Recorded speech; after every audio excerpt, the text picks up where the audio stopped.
When do you know, at what point, that you've lost control of your days? What shows up first? You lose energy. It's an energy thing. It's like if you were to take a look at your dog or your cat, that might be the best way to imagine this.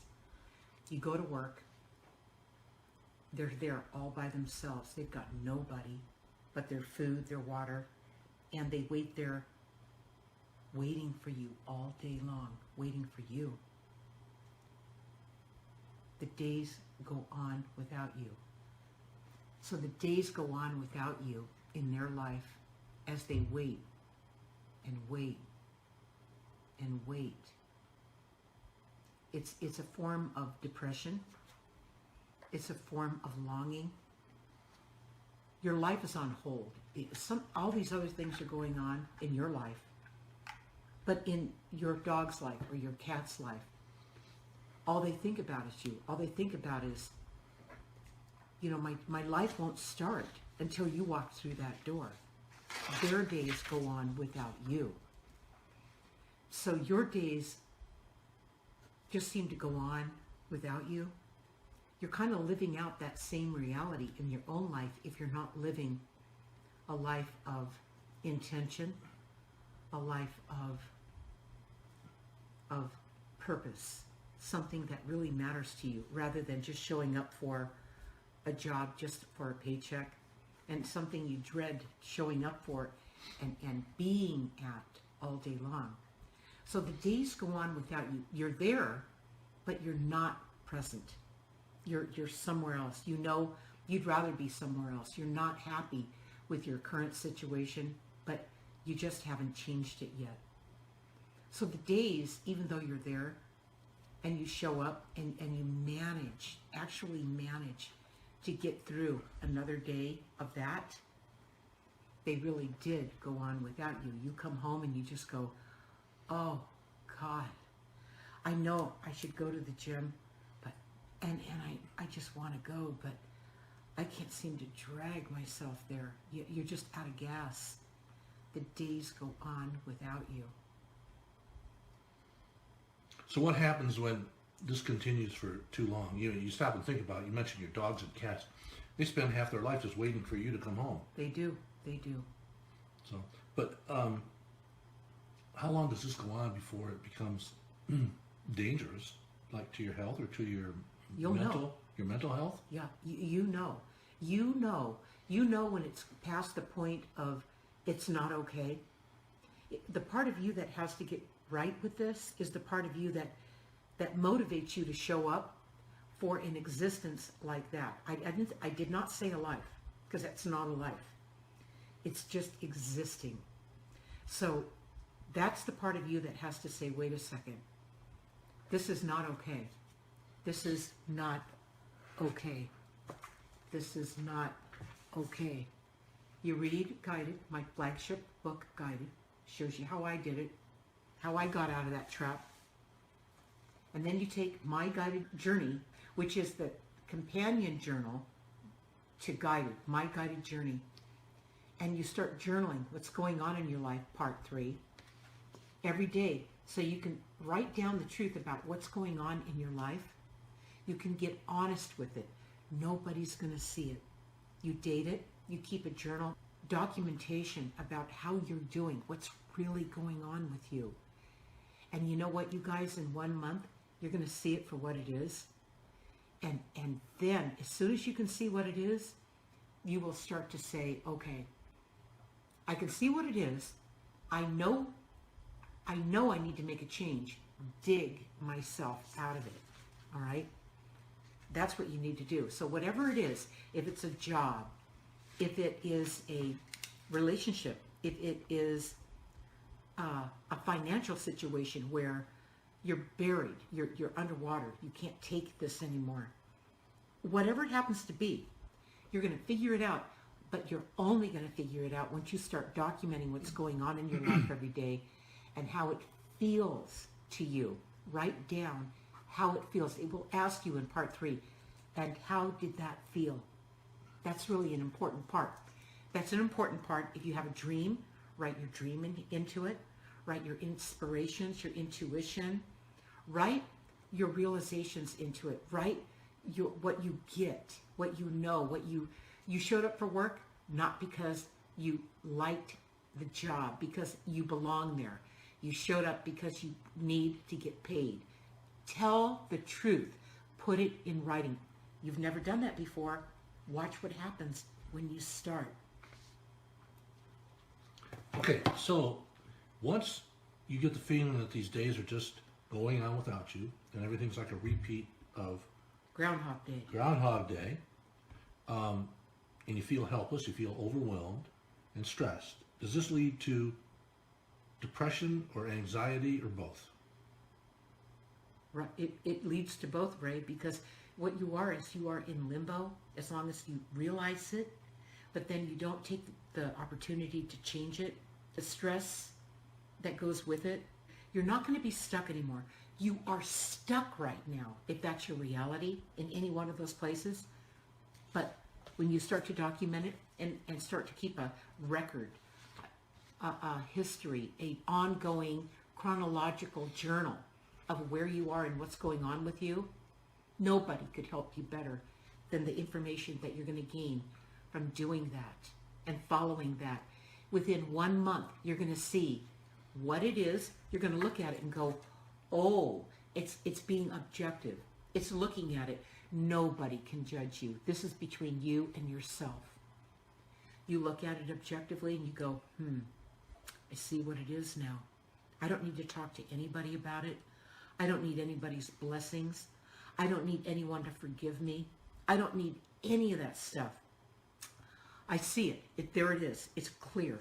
I've never seen it so clear in my life. Now that I have the facts down on paper, I'm going to let my guides come through. I'm going to let the guidance come through and guide me. I'm not going to block it anymore. I'm not going to pretend it's better than it is. I'm not going to try to nice something up that can't be niced up. I'm looking at it square in the eyes. I am facing reality. I'm seeing it for what it is.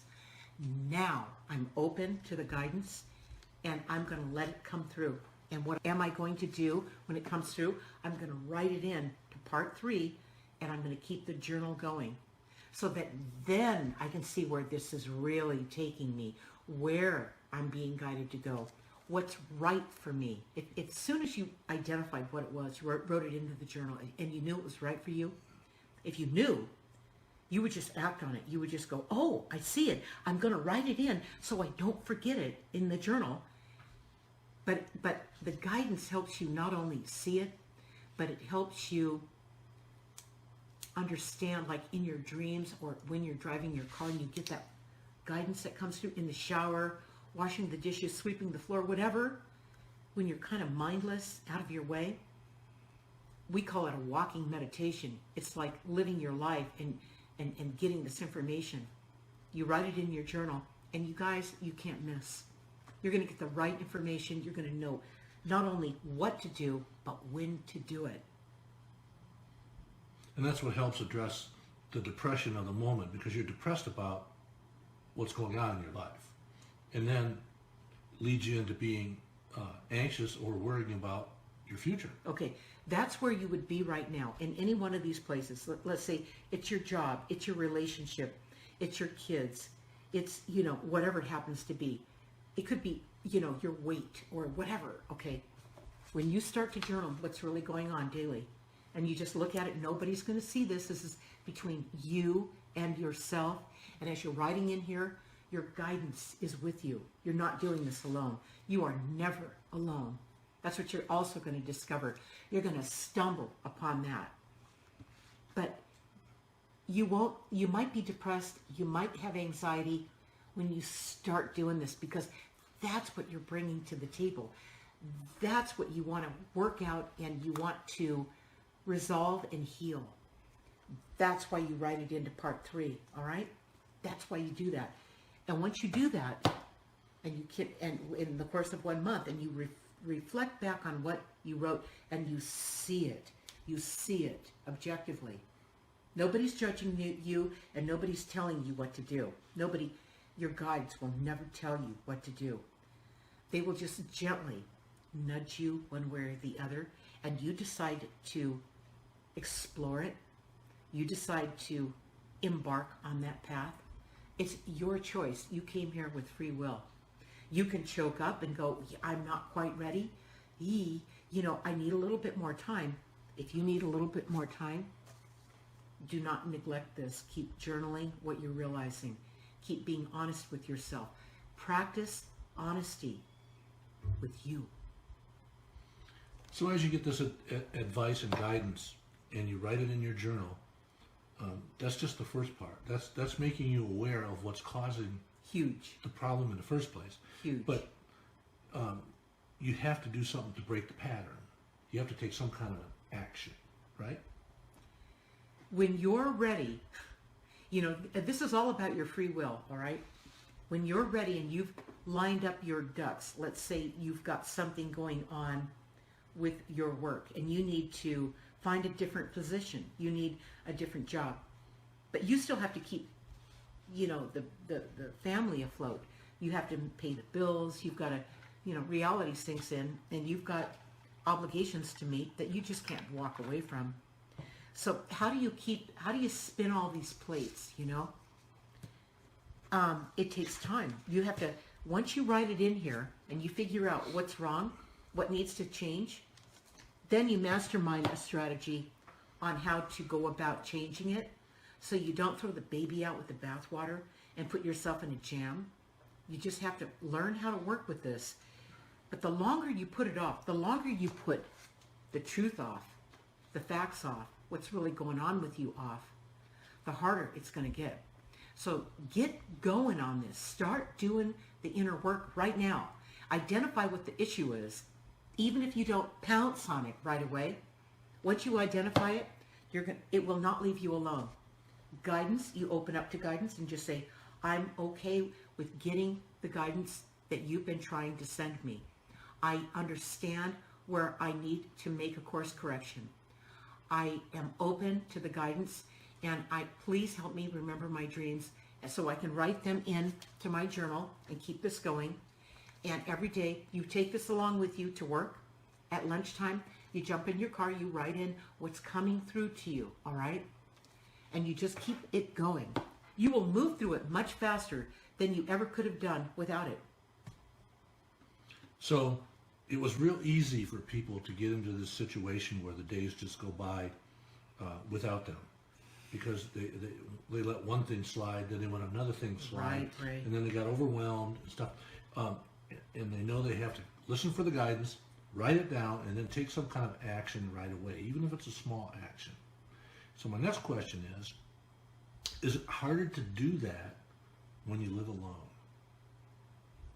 Is it harder to break this pattern when you live alone? Maybe not. If you live alone, then this becomes even more critical because you've got no one really to bounce things off of. That's why you want to use this. That's where this really becomes imperative. The beauty of living alone is you've got the private, quiet, silent time with nobody asking you, what did you write? What are you doing? And why would they do that? Because they're concerned about how what you're doing is going to affect their life. So being alone to do this might be an ideal situation. It may not be as comfortable sometimes, but you learn how to be your best friend. That's really what you learn how to do when you do this. So I don't know, being alone, it's kind of convenient actually. When you're with somebody, you have a family and all this. Now you've got all these distractions. You've got to, the kids expect certain things. You've got to run them to the soccer play. Then your husband needs attention too. And you need to ask him about how his day went. Pretty soon your day's gone. And at the end of that day, you're wiped out. You're tired. So how do you fit it in? How do you fit yourself in to all that? It might happen in the morning before everyone gets up. As a writer, I can tell you that the best time for me to write is in the morning before there's any commotion. Just, find a way to get up earlier and write in your journal, because also in the morning, you wake up and you might have that dream that you need to document. So precious. If you don't write it in your journal, as soon as you wake up, it dissipates. So that's how you manage to do it, all right? Right. So let's suppose you don't live alone. What do you have to tell your spouse and your family if you're trying to change? What kind of restrictions, what kind of limitations do you have to put on them so you can have this time? Okay, so just remember that the theme for tonight is when the days go on without you. That's a pretty hopeless place. That's a pretty dismal place. So as long as that's what's going on, they know that something's not right. They know that you're not happy. It's Groundhog Day. You're just dragging yourself through another day of existence. It's not a pleasurable time for you. So if it's not pleasurable for you, it's not pleasurable for them. You're not your best self with them. Tell them, I'm not my best self. I know I'm not. I know this is not my best self that I am right now. And I'm working on changing that. I'm working on figuring that out. I'm not going to ask you guys what needs to happen because you don't really know. I mean, you're doing what you're best to get through your days, right? But I'm working on something here. You give them a heads up. It's like a warning shot. You tell them, okay, I'm working on this. I'm working on myself. You know, this is what I'm working on. Maybe you bring this up, maybe you don't. You may just slide it over and just say, you know, forgive me, I'm going to take an hour at night and I'm going to take a drive. And that's when you do your journaling, okay? Or in the morning you wake up and just say, don't wake up and bother me. This is my private time. I need this time to do just some, you know, quiet writing. And just know that I'm working on this for all of us. I'm working on me becoming a better me for me, and when I become better, I'm better for all of you. That's what the gain is. So, and as an example to the family, by you taking this deliberate action and a healthy approach to, you're not really living the way you want to, you don't feel your best, you can't be your best with your family. They watch what you do and they go, whoa, I mean, I see how to handle myself because I could do better, because I'm not my best. You know, my mom or my dad or my sister or my brother, they're doing their best now. They actually are figuring out what's going on with them so they can be a better brother, a sister, a better mother, a better father, a better whatever, okay, to all of us. And they learn by example. Because a lot of this time that you spend trapped in this every day is like the day before, a lot of that time is devoted to others if you have a family, if you don't live alone. It's true. So you may have to cut back on the time spent with them, with your kids, with your husband. You do. You may have to cut back, and they may feel rejected or hurt, but so how do you break it to them? Well, you just tell them, Ray. You just tell them, I know that you're not totally happy with me, family members.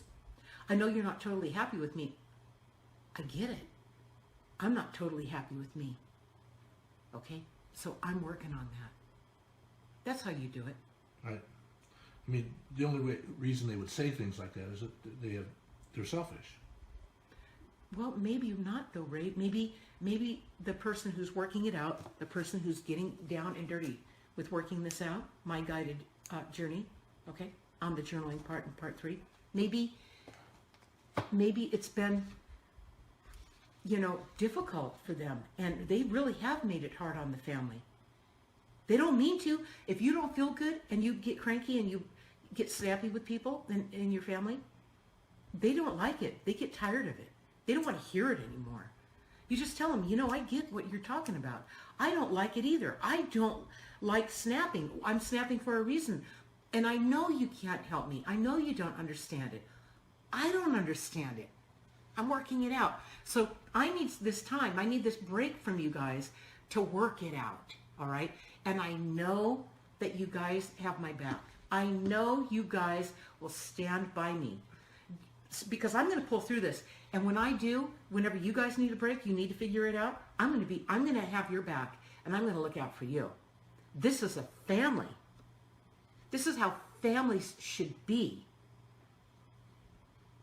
And you're going to come out a better person on the other side. Yes, and you're going to teach them. By example, you're going to teach them, you guys. In the beginning, you're going to feel like you're letting them down. Well, I wish I could be there for so-and-so's birthday. I wish I could do that. You know what? You are an investment in yourself.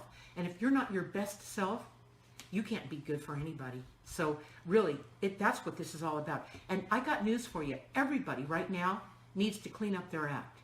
Everybody does.